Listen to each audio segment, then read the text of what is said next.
খুব তো চটাং চটাং কথা কর। এই তুই না আইনের লোক, তাইলে বেউনি কাজ করস কেন? আরে কুত্তায় চাটা পাতিলা দিয়ে কি ঘরের ভাতে রান্না করা যায়? যায় না। যে মাইয়া বিয়ার আগে পোয়াতি হয়, ওই মাইয়ার লগে আমার নিরীহ ভাইটারে বিয়া দেয় কেমনে? আর ওর পেটের বাচ্চা যে আমার ভাইয়ের, এটা বিশ্বাস করি কেমনে? কেমনে বিশ্বাস করি? এই বেঈমান, তোদের বিশ্বাস কচু পাতার পানির মতো সারাক্ষণ টলমল করে, এই আছে এই নাই। আমাদের বিশ্বাস এত ঠুনকো নয় যে এত সহজে নষ্ট হয়ে যাবে। তুই সেদিন আমাদের বাড়িতে গিয়ে আমার হাত ধরে অনুরোধ করেছিলি নীলাকে তোদের বাড়ি বউ করে নেওয়ার জন্য, করিসনি? করি নাই। মিথ্যে কথা। রবি ঠিকই বলেছে ভাইয়া, এই বিয়ে ঠিক করার সময় আমি নিজে সেখানে উপস্থিত ছিলাম। বাস বাস বাস বাস বাস, আর কিছু বলার দরকার নাই। কাজী সাহেব, আপনি এই মায়ার লগে নতুন করে আর বিয়া পড়ান। আর এই বিয়াতে যে বাধা দিব, তারে নারী নির্যাতন গেছে 14 বছরের জন্য আন্দাই দিব। আইনিলা আর জান কো দেখা যা, খুব টেস্ট হয়েছে, নুনতা নুনতা। আপনার বোরহানি আপনি খান। এই যে ভাই কই যান? বোরহানিটা খাওয়া যান ঢাকাইয়া বোরহানি। বোরহানি? আরে আমি বোরহানি নেই। বোরহানি খুব ভালো বোরহানি। তোর বোরহানি তুই খা। আর কি করবো?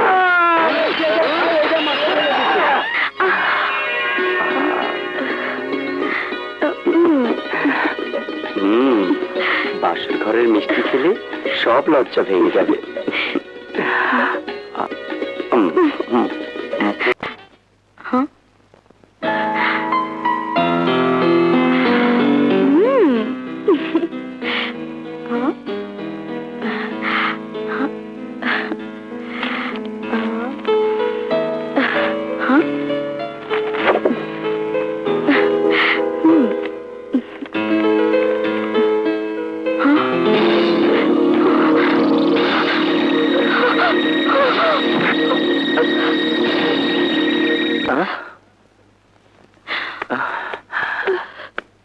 নীলা, কি হয়েছে?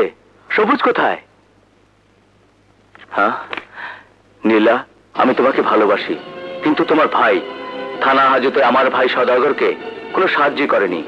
তাছাড়া 5 মাসের গর্ভবতী মেয়েকে নিয়ে সংসার করা আমার পক্ষে সম্ভব নয়, তাই তোমাকে তালাক দিলাম।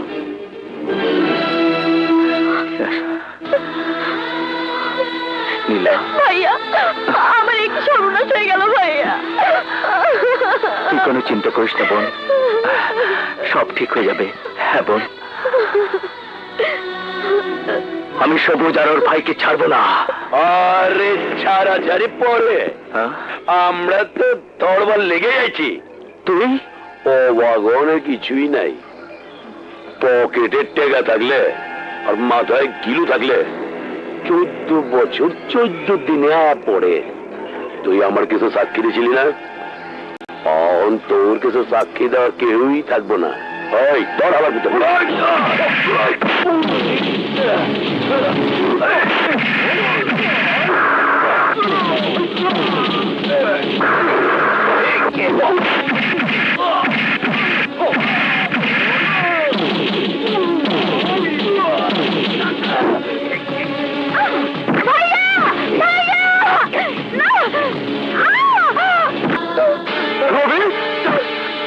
আমার বোন নীলাকে বাঁচান।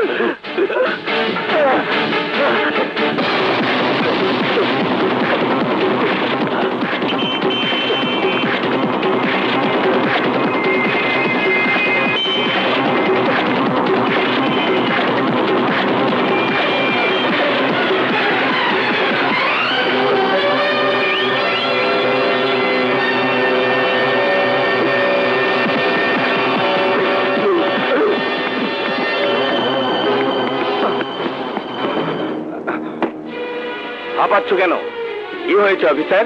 স্যার, রবির গুন্ডে কিছুক্ষণ আগে খুন করছে। বেশ তো, তুমি এফআইআর করো, চার্জশিট দাখিল করো। এসব তোমার কাছে সংবিধানের মতো পবিত্র। খামাখা দৌড়াদৌড়ি করছো কেন? আদালত যখন সুলেমানকে হাজির হতে বলবে, আমি তাকে হাজির করব। নাও গেট লস্ট অ্যান্ড ফাউন্ডের যে খেলা আপনারা শুরু করছেন তা শেষ। আমি করব। আপনার পোশাক ও পদবীর কারণে আইন রেহাই পাইছে, কিন্তু ওরে আমি আপনার সামনে ওর অপরাধ শাস্তি দেব, কেউ ঠেকাতে পারবো না। এটা আমার চ্যালেঞ্জ, পারলে ঠেকায়েন।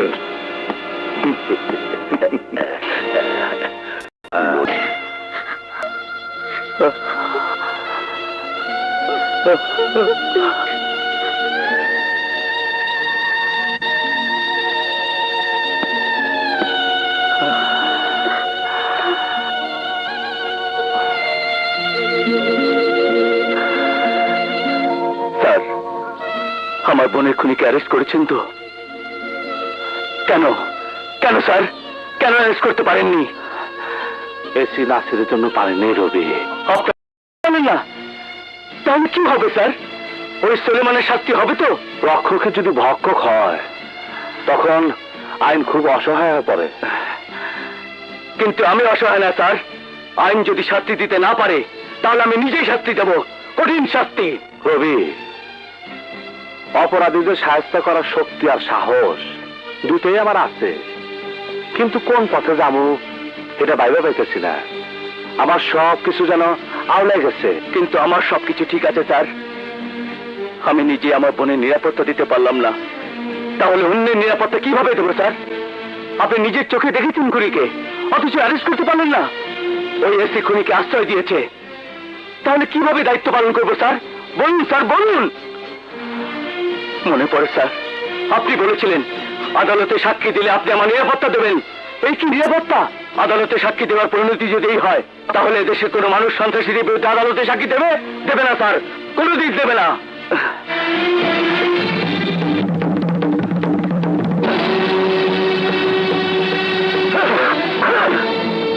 কি করতেছ রবি?